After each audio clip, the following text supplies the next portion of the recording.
Hello, friends. Welcome to Logistics of Logistics Podcast. My name is Joe Lynch. Thank you so much for joining us today. Today's topic is from deal flow to data flow, investing in the freight market with my friend Ben Gordon. How's it going, Ben? Great, Joe. Great to be with you again. I'm always happy to talk to you. We always solve the world's problems before we hit the record button, then we talk about the freight market. Exactly. So Ben, please introduce yourself and your company and where you're calling from today. Sure. Glad to. I'm Ben Gordon. I'm the founder and managing partner of Cambridge Capital. We're a private equity firm that invests in outstanding companies in logistics and supply chain. And I'm calling in from sunny West Palm Beach, Florida. Very nice, very nice. Now, I know you wear lots of hats, Ben. So when you say you're the founder of Cambridge Capital, you do some other things. Don't you do some investment banking also? That's true. I started my career 30 years ago, but started my first business 26 years ago. It was called Threeplex, a SaaS TMS company that we built, grew, and sold. It's now part of IBM. Built a couple of other businesses along the way, and then started our investment bank, BG Strategic Advisors. BGSA has done over 50 M&A deals in the logistics and supply chain arena. We've worked with the giants, UPS, FedEx, DHL, Kuehne+Nagel, Schenker, Panalpina, Agility, and then lots of great mid-sized companies that grew to become giants, companies like NFI, Genco, New Breed, and a variety of others. And then started investing my own capital in great supply chain companies, had the privilege of investing with Brad Jacobs in XPO in the beginning. That worked out okay. Worked out okay, yeah. Yeah, so it appears. And today, Cambridge Capital, of course, has grown to become a larger firm with a mix of other LPs that joined us. So yeah, that's been my journey. Yep. And you also host the BGSA conference, which is when and who should go down to that conference? It is every January. So this January 21 to 23 in Palm Beach, Florida at the Breakers Hotel, one of the top 10 hotels in the country.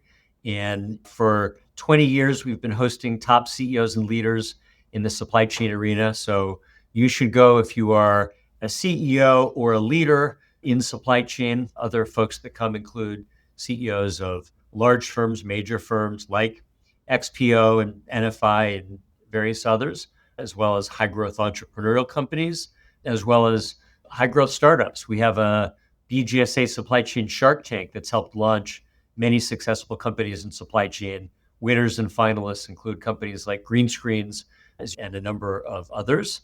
And then lastly, chief supply chain officers from Fortune 500 companies as well. So it's a great mix of leaders. Yep. And I know last time we talked about it, you said a number of big deals have originated at that conference down in Florida. By the way, Florida's not a bad place to be in January for most of us. Even better than Michigan in January, dare I say. Exactly. So Ben, tell us a little bit about you. Where'd you grow up? Where'd you go to school? Some career highlights before you started all these companies. Like you, I have roots in Michigan. I was born in Ann Arbor. I grew up in Philadelphia, and my dad's a doctor, and that you travel for the job, and that's where he landed. So I grew up in Philadelphia, stayed in the Northeast, went to Yale for college, Harvard for business school, started in the transportation world because I had a family linkage. My grandfather had started a truck leasing company. And of course, I thought I didn't want to be the guy that had a job because he was related to somebody else. So I went my own way. But 3 years into my career, I went to my grandfather and I showed him a business plan because I had been doing strategy consulting in transportation at a Bain spinoff called CDI. It wasn't glamorous then. It was not. I don't know if it ever was glamorous, but A little glamorous now, but it was really not glamorous then. It's funny when venture capitalists come up and talk to me and use lingo that nobody knew what any of these things were. When I started my first company and we called it Threeplex because it was execution software for 3PLs, I don't think any VC that I ever talked to knew what a 3PL was back then. So it's amazing how that's changed. Did they even get coverage on Wall Street? Did they cover the trucking sector? I'll tell you what's funny. When I started Threeplex in 99, as we grew, we ended up talking to investors. And I remember talking with Morgan Stanley, and the Morgan Stanley folks said, you should bring us on as an investor because we know transportation. How do you know transportation? Because our investment banking team took UPS public and you could meet the team. So I met the team and they were nice guys. They were industry legends in the trucking and parcel side. but they didn't know anything about TMS or about non-asset logistics or the things that we were focused on. And that was as good as it got, right? No, nobody really was focused on supply chain technology. Remember at the time in the 90s, there was really no public market for that. I2 Technologies had gone public around then, Art around then, and then eventually Manhattan. But really, these were all tiny companies back then, and there were very few of them. Yeah, it was a sleepy business. I know I came to logistics in 2010 and I was from automotive. And I remember somebody said, "Why are you going there?" Automotive had melted down in that year. And I remember I always thought I'll go back to automotive, but I saw how entrepreneurial this was and how technology was just starting to have an impact then. And you were there 20 years before that. Kudos to you. Ben, I have a whole bunch of things I want to talk to you about. So I'm going to pick the order here, but I think we got 1, 2, 3, 4, 5, 6, 7 things I wanted to talk to you about. Number one is the market. So everybody knows the market's been down since COVID, and there's only one person, Ben Gordon, who knows when it's going to come back. Ben, please tell us, when will the freight markets show some signs of life? If I knew that definitively, I guess I wouldn't be doing anything else. But I'll give you my opinion. Here's my opinion. We have been through the longest, deepest freight recession in U.S. history. This has gone on for 3.5 years. Freight rates by various metrics, including truckload indices, have dropped over 50%. And we've had record bankruptcies on the trucking side, of course, profile led by large companies like Yellow, but plenty of others. And on the brokerage side, companies like Convoy and plenty of others. And so it has been, as your listeners know, a bloodbath. The good news is that I think the worst of it is not only over, but things are starting to get better. The positive indicators include the following. One, according to green screens and other good data sources, rates have started to come up in the last year. Not a lot, granted, off of a low bottom, but still, the data shows that there's some incremental progress. Two, after all the carnage and all the bankruptcies, a lot of capacity is left. And of course, more capacity is leaving now because of regulatory changes in the Trump administration and the crackdown on the non-English speaking or non-US citizen drivers. So the pool of drivers is being reduced. And again, that means that there's a constraint on supply. The last piece that we're waiting for that hasn't happened yet is demand. Most of these freight recessions don't really spike back up until some demand returns, and we're waiting for that. But the other parts have already happened. Some of those demand, for different people say different things. So some I always say it's just supply and demand. Jason Miller from Michigan State, who I've talked to about the same topic, probably 2 years ago, said from what he could tell, there was always an external factor that changed the market. And he said housing starts. So he's always in March and April looking to see flatbed usage. And by the way, freight is a leading indicator of the economy, not a lagging. So if you start seeing a whole bunch of flatbeds moving, usually they're moving building materials or oil rigs or something that's big that took investment. So do you believe we'll need an external factor, something like business construction or something like that happening? I think we need to see demand strengthen, and that could come from many places. Housing starts is one. Yeah, that's right. Some positive resolution on the tariff side would be another. The reality is that a lot of freight that would normally be flowing in is not flowing in right now, and markets want predictability. So whatever the rates are, having predictability so that people can start making business decisions and investments is critical. No company, think about it, if you were a semiconductor company and you were going to go build a chip factory, how long does it take you? You're going to spend a couple of $1 billion or more to build that factory, and it's a multi-year commitment.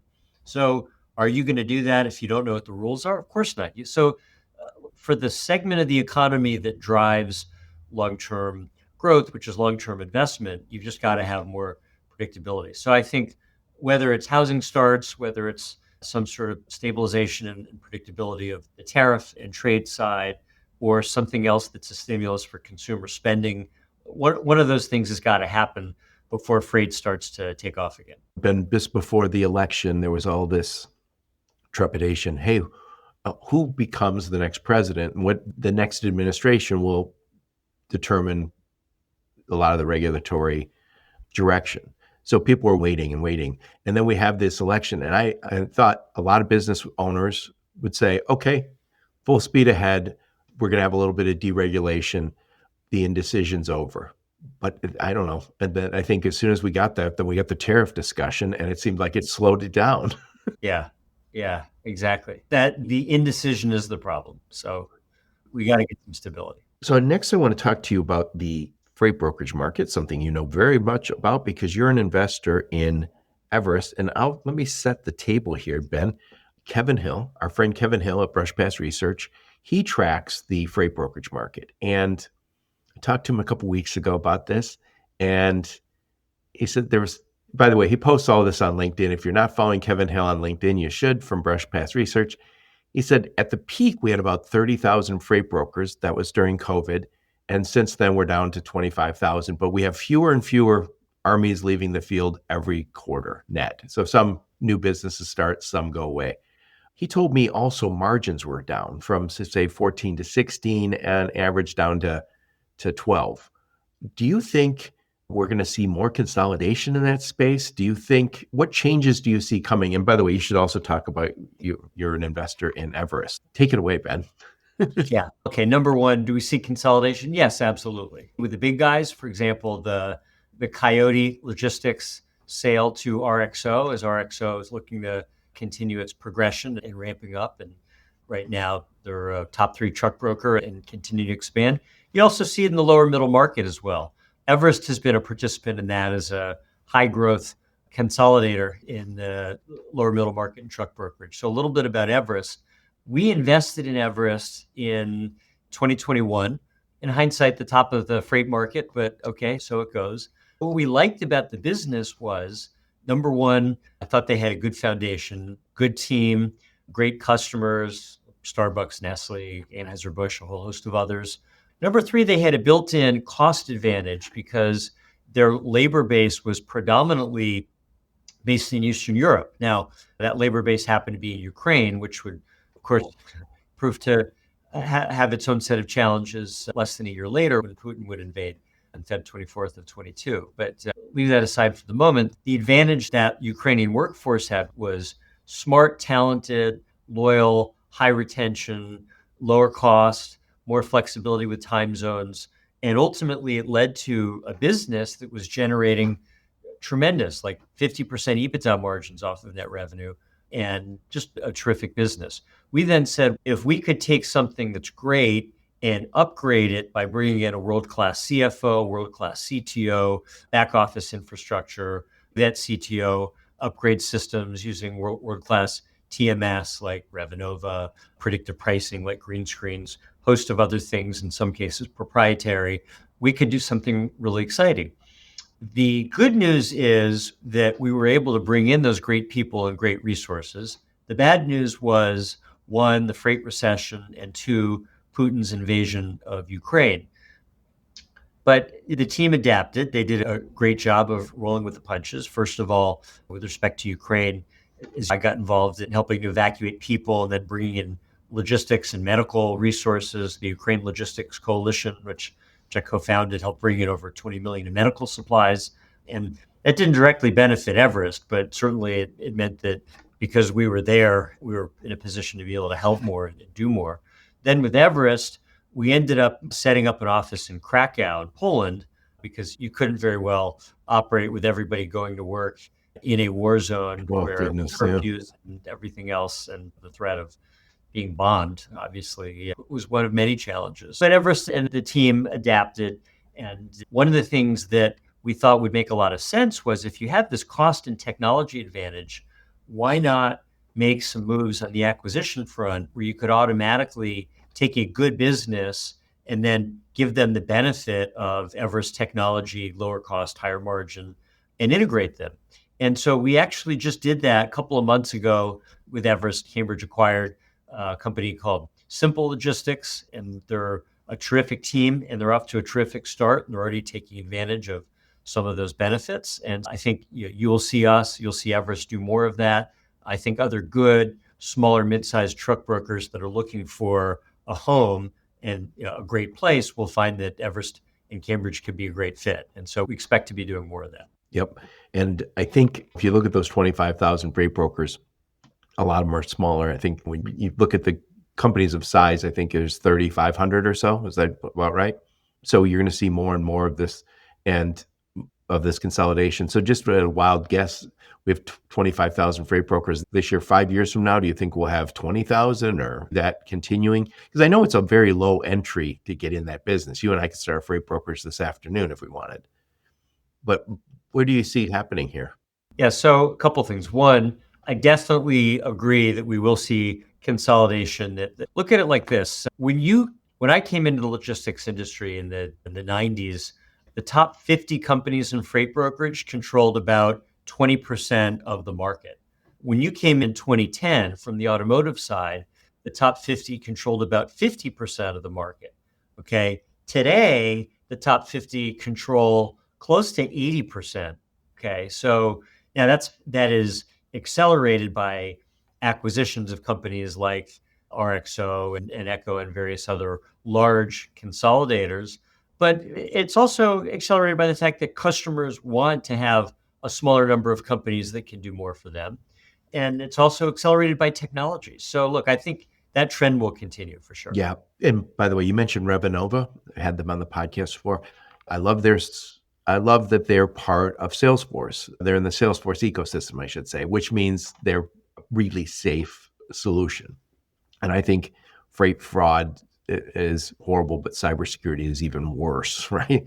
Cargo theft is horrible, but cybersecurity is even worse. And I think the shippers are getting more and more sophisticated. And I believe if you and I right now had to go pick a brokerage for a Fortune 500 company or even a Fortune 5,000, 10,000 company, we're going to look at their tech stack maybe first, right? We're going to make sure they're really safe because we can't put ourselves at risk. So I believe some of the technologies that we're going to have to invest in could drive some of that consolidation because people go, I don't know what to buy. I started this brokerage 20 years ago. We've grown, we've done well, but what tech stack am I supposed to have? What am I supposed to do to get to the next level? And that's why I think they'll end up as part of Everest or another big dog. Absolutely. Absolutely. So we've talked about the market. We've talked about the freight brokerage business. Talk about AI. Obviously, that's one of the technologies that all these freight brokerages and all companies are looking at right now. Yeah. So a couple of things. Everybody's talking about AI. Everybody says AI is going to change the world, and it is. But it's worth talking about where there are some specific areas of real change.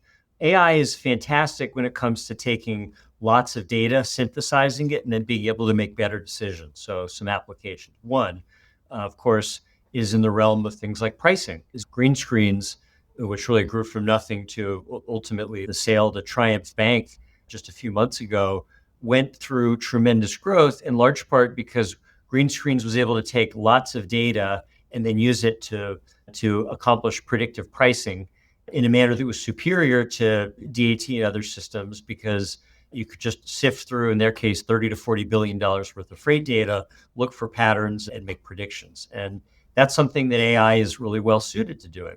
The second thing that AI is well suited to doing is automating workflow where there's lots of complex process that could be simplified and streamlined. Companies that I like, Auto Scheduler, which is doing this in labor management in the warehouse, basically something that can supercharge a WMS, or Pallet, which is really automating workflow on the freight management side. These are examples of companies using AI to streamline processes. And then, look, I think the next frontier after that will be companies that can use AI to take on larger and larger scopes of responsibility. For example, General Catalyst has talked about, the investment firm has talked about investing in AI companies and then combining two things that you and I have just talked about, which is acquisitions with technology. So they would like to use AI-powered companies to manage broad chunks of a workflow. That's something that Pallet, for example, is well positioned to do. So I think those are three things that we're seeing in the AI realm. Yep. Somebody said to me not so long ago that AI has an entry-level job at our company right now. And they said, but we expect it to move up fast and we expect it to take more and more of these positions. But ultimately, we're going to have somebody that's maybe have a marketing person They might have fewer heads in their organization because they're utilizing AI, but we're still going to have somebody as head of marketing, maybe fewer heads, but we still need the leadership. And you mentioned green screens. They were a sponsor of mine, and I appreciate that. And I remember talking to them many times about this. One of the challenges with the freight business has always been the data. So when they give green screens the data so they can go create their pricing algorithm, a lot of the data wasn't always clean. So they had to clean that up. And I believe they were using AI to clean up that data. Am I correct to say that? Yes, absolutely. That's a huge advantage that they bring. And because if you don't have good, if I would say, if you have dirty data, which is inaccurate, incomplete, not there, somebody has to do something to create, and you can do that manually or you can utilize AI using some algorithms that clean it up for you. Absolutely. And I think what you're going to find is, look, you're going to find it dovetails with your prior point about the consolidation in truck brokerage. Companies that don't use technology well are going to fall by the wayside, right? RXO says they can automate nearly all of a truck brokerage transaction. We're on that path as well at Everest. Somebody that's doing everything manually, like how are they going to compete? Yeah. It's interesting, Ben. I talked to the president of C.H. Robinson last week, and he said, yes, we're using technology. Obviously, their technology investments are well known. He also said the feedback we get from our customers is what makes you guys different and better for us is the people. So it's going to be that combination of all the clerk work that we've traditionally done. We got to do less of that and more of the customer facing stuff. Anyway, Ben, I covered some of these things, not all of it though. A activity. We just saw Convoy, the Convoy platform, get acquired by DAT, Dollar Trucker. And I talked to Bill Driegert about that the other day. I'll make sure I put a link to that episode in the show notes. We saw your company, Green Screens, get bought by Triumph. I think about Triumph or Triumph Pay. To Triumph. Okay. And then we also saw Denim, another one of my sponsors, get bought by Truck Stop. And I'm sure there's others, but oh yeah, I saw My Carrier Portal got bought by Descartes. So we're seeing these big technology companies, and I guess they're all kind of Convoy. They're all kind of technology companies. Even Triumph Pay, it's a tech company probably more than it's a finance company. Talk about what's happening in this mergers and acquisition market. Yeah. So look, I think you could think of this as a battle between three giants in the middle with a series of others coming in from outside of that. You have a head-to-head battle. There's you could put DAT in the middle. Okay. DAT, of course, as the largest load board. Then you've got Triumph coming in from the finance side, and Triumph, of course, the largest bank serving transportation, combination of lending and factoring and a host of other capabilities. But they made a conscious decision that they wanted to move into what they call freight intelligence, data and analytics. So it's why they bought Green Screens. It's why you'll see them continue to make other moves. And it's also why you'll see that in their partnership with Highway, they're also adding a load board capability. That's a head-to-head battle shaping up between DAT and Triumph. Then you have a third company, and that's Truck Stop. And Truck Stop, of course, was the original digital load board. It was founded by Scott Mosgrip nearly 30 years ago. And it has continued to grow and scale up as a terrific company in the space. It actually was a very product-centric company for years. Scott Mosgrip, the founder, stepped back when he sold a majority stake to Iconic 5 years ago. Scott then decided or was asked by Iconic to come back in just a couple of months ago, and he doesn't have to do it. He made plenty of money and has plenty of other amazing talents and opportunities, but this is a passion for him. So he's back in it. He's hands-on driving product growth. That product growth largely is focused on organic growth and creating new and wonderful things, but it also includes acquisitions, of which the Denim move and factoring is a good example. So again, the theme here is I think you have three major companies sitting at the intersection of logistics tech and factoring and fintech. And I think that will be one of the definitive battles of the next couple of years. And didn't DAT also last year, I think right when we were at Manifest, and they bought Trucker Tools too? There you go. There you go. Yeah, so it's funny, these companies they almost remind me of the CPGs where they just have portfolio of companies that they're managing. And you think that will continue? Where though maybe it's another way to look at it as a suite of tools that serve the freight market. Yes, I absolutely think this will continue. I think we're in the early innings. And Ben, you've seen all this. So when I came to this business 2010, I came because somebody gave me a presentation on a transportation management system. And I said, how many people are using this? Not very many. Ben, when I would go present to customers or potential customers a TMS, they looked at me like I was Steve Jobs. They could not believe how cool this was. 18 months later, go see the same company. They're like, yawn, like everybody's bringing them a transportation management system. We thought that was the killer app. And by the way, I think it was also. But now I think we're seeing all sorts of killer apps. If I have a transportation management system and it's not connected to green screens, I'm not getting everything I need from it. If it doesn't have Project 44 or MacroPoint, or I'm missing others, there's so many visibility tools now, I'm not getting the full value from my transportation management system. And I think we're going to just continue to see the next killer app get developed that you absolutely positively have to connect to your transportation management system. And by the way, I think the Convoy platform, which you talked about just now, that will connect through transportation management systems. You won't have to, so it'll be an API that a lot of companies are going to say, yeah, why not? Why wouldn't I connect to this? It makes my life a little easier. Yeah, it's very interesting. And it's funny watching it play out because some of these companies, and on yours, Denim is a perfect example. It popped up and it was this little company. And then all of a sudden it was like, oh, you have to have Denim. And then all of a sudden it has to be absorbed into a much bigger company with a bigger mission. And I can't imagine your tool doesn't get Denim. I can't imagine Denim not becoming a lot more valuable with all the data that's inside of Triumph. Absolutely, 100%. And I think one thing that I'll tell you that stood out to me when, for example, you mentioned Bill Driegert, I talked with Bill a couple of days after the Convoy DAT deal, and he said, what's amazing to me is we spent all this time fighting to try to win customers and to sign our contract.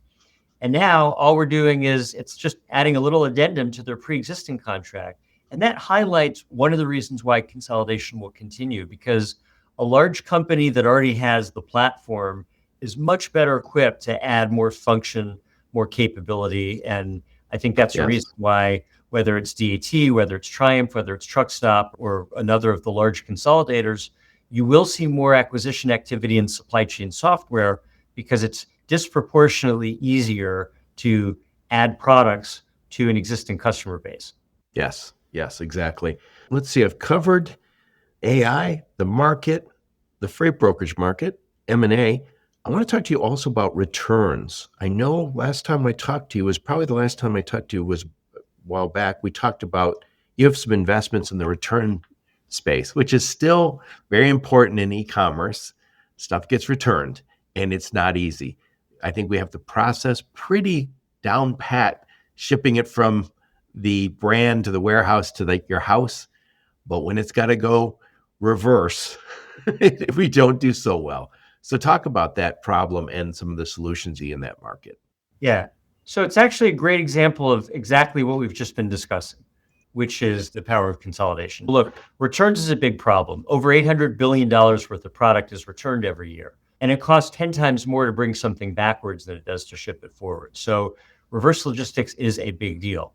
This is a reason why a lot of people are focused on it. It's a reason why, for example, Optoro was just sold to Blue Yonder because Blue Yonder wants to add that capability. Now, if you have a major WMS, you want to be able to do essentially a WMS for returns as well. That just makes sense. And that's something that Blue Yonder is now able to add, much in the same way that DAT was able to add Convoy to their broader platform and capability. So I think that's interesting. We have a platform investment of our own in this arena, as you mentioned, Reverse Logics. And Reverse Logics is fantastic. In my view, they're the best end-to-end returns management system, like a WMS for handling returns. And they power StatX and a host of other large companies that you would know.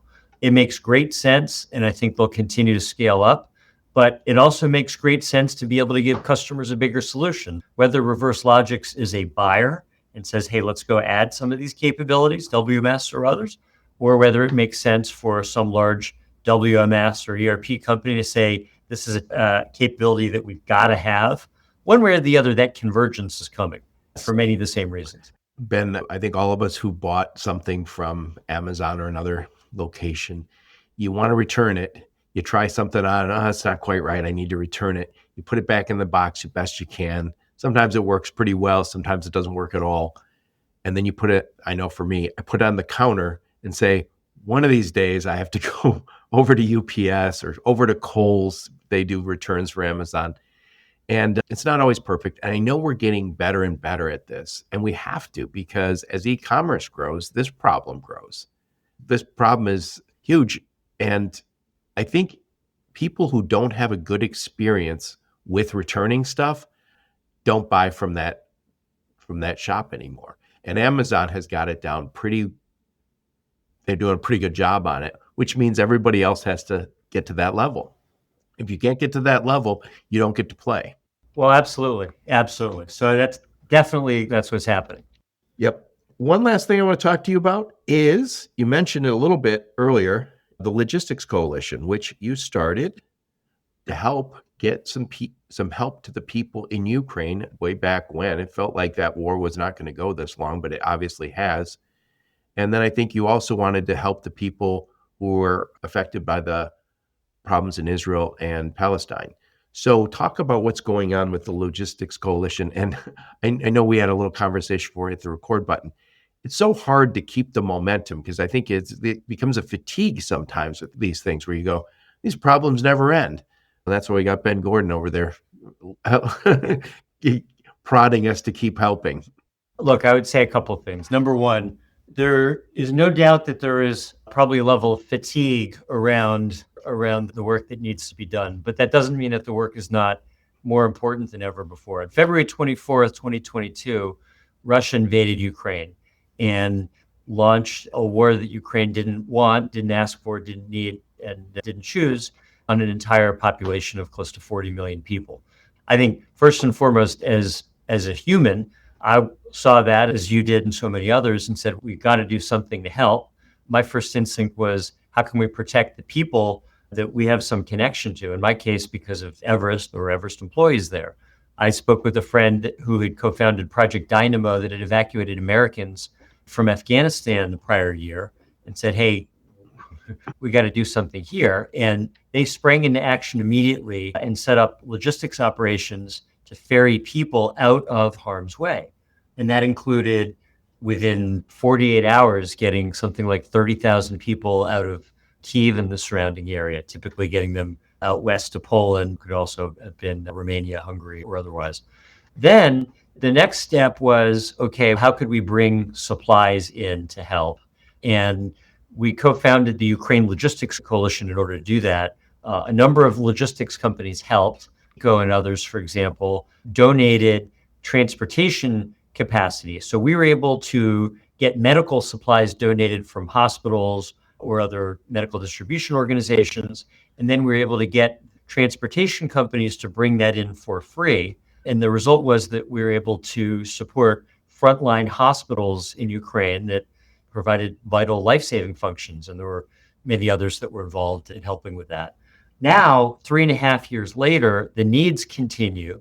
But of course, there's attention fatigue, right? It's not the same headline that it was then. It doesn't carry the same impact but the work still continues. They're still suffering over there. And then look, on the Israel front, on October 7th of 2023, of course, Israel, like Ukraine, was beset by a war that it didn't choose, didn't want.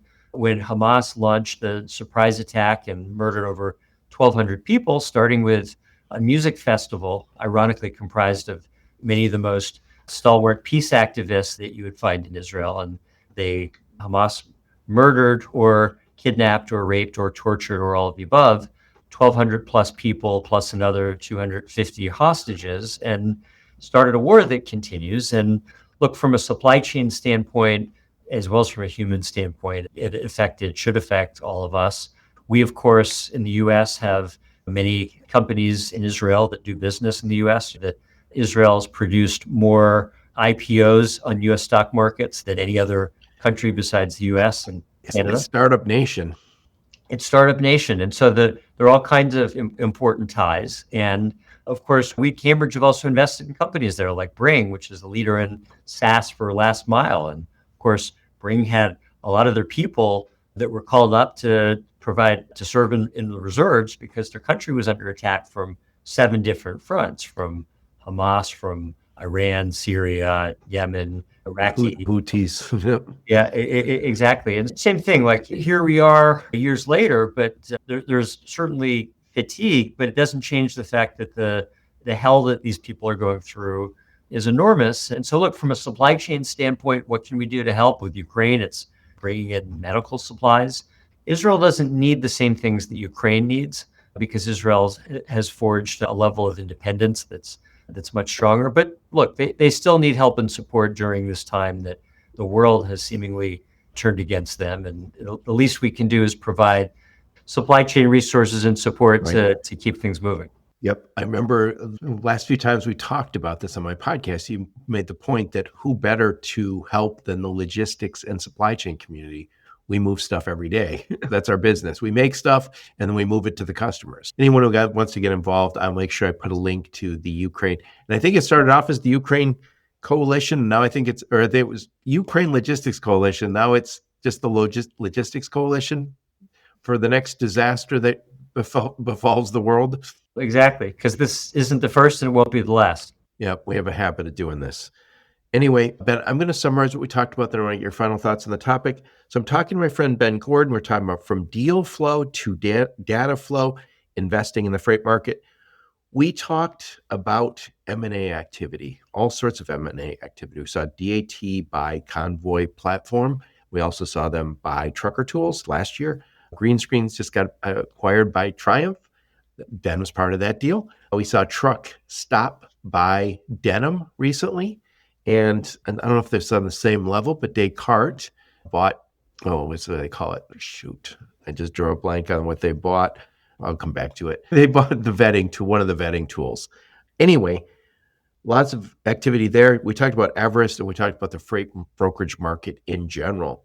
Everest made an acquisition of Simple Logistics, and you believe we're going to see more, not less, consolidation. And the top 50 companies are going to continue to grow, and they're going to continue to grow both organically, but also through acquisition of the other 24,000 companies that are in this business. Talked about the freight market. Hopefully, we're going to see that grow next quarter or two. We're waiting 3.5 years is this recession. Talked about AI. It's coming. It's here. Companies like Denim did really well with it. We're going to see more companies do well with AI. Talked about returns. As e-commerce grows, the returns problems grow. We're going to need really good solutions like reverse logic. Enough of my blather. Ben, put a big old bow on this one. Final thoughts on the topic. First of all, thank you. And thank you for the great work that you're doing. I would summarize as follows. I think we're at an inflection point for supply chains, for the economy, and for the world. And the work that supply chain professionals is doing has never been more important, whether it's front lines of the economy or front lines of these humanitarian crises or front lines of innovation. The theme that runs through all three of them is supply chain. The good news is there's lots of great opportunity for us to do better and make an impact. And I would say to those of you who are listening, look, if you're working with a company that you're excited about that either brings great innovation or has an opportunity to use capital to scale up or merge or consolidate, and you're interested in discussing ideas or a capital partner, please reach out to me. Cambridge Capital would love to help. If you'd like to come see what other great companies and top CEOs are doing, be delighted to invite you to come to our 20th annual supply chain conference, which is at bgsaconference.com. You need an invite, but reach out to me, Ben at cambridgecapital.com, and happy to facilitate. And then lastly, if you have other ideas, always open. And this is a collaborative supply chain ecosystem that we're all part of, and happy to be part of it. Ben, one of the things that's consistent every time I talk to private equity guys like you or venture capital, I know you probably dip your toe in there too. I think when we're looking for investors now, people start to realize the importance of that person's connections and that person's experience. You can get investors who will say, oh, yeah, we'll invest in your business and you're in the freight business and we'll try and learn that business. Or you can go to someone like Ben who says, I've been in this business for 30 years. I know a lot of these businesses because I've built, scaled, and exited a lot of these businesses. I'm currently holding investments in a lot of these businesses. There's a big difference. And I think most people, when they talk about venture capital now, say, I don't want somebody to just write a check. I need somebody to write a check and help me get this startup off the ground and successful. And I think it's the same with private equity. Am I right to say that? Absolutely. Absolutely. It's not just about money, it's also about value add. And I think the biggest thing, having been a founder 5 times and having worked with lots of investors, as well as having built our own investment firm, there's money and then there's everything else. And I know from my experience, we've had some investors that added a ton of value and others that did the opposite. One thing that I strive to do, and we at Cambridge Capital strive to do, is be great value-added partners so that it's more than money, whether, as with Green Screens, help with recruiting amazing people, help with getting the company in front of customers, creating visibility, thinking about M&A, thinking about exits, and ultimately driving value from start to finish. Those are all things that go beyond money that a value-added investor can do, and that's certainly what we at Cambridge Capital strive to do. Excellent, excellent. Ben, besides BGSA next January, what other conferences will we see you and the fine folks from Cambridge Capital at? I'll go to Manifest. I always see you at Manifest. Yeah, that's a good one. I'll go to some Freight Waves events. Freightway. May go to a handful of others, but it's targeted, right? I used to go to dozens of events a year and see hundreds of people per conference, and I've become more selective. Yes, I think I've seen you at TIA. I know you're very active at TIA. I saw you on the stage at Technovations, not this last one, the one before. So I know you get to those events too. There you go. Anyway, Ben, thank you so much for taking time out of your busy schedule. It's always a pleasure to talk to you. Thank you. Likewise, great talking with you, and have a great day. Yep. And thank all of you for listening to my podcast. Your support's very much appreciated. Until next time, onward and upward. You have been listening to the Logistics of Logistics podcast, where we engage with leaders in the logistics and supply chain community. If you like what you hear, please subscribe, hit the like button, and leave us a nice review on Apple or Spotify or wherever else you listen. Also, please check out our videos on YouTube and connect with us on LinkedIn. We're very big on LinkedIn. And you can also reach us on the logisticsoflogistics.com, our website.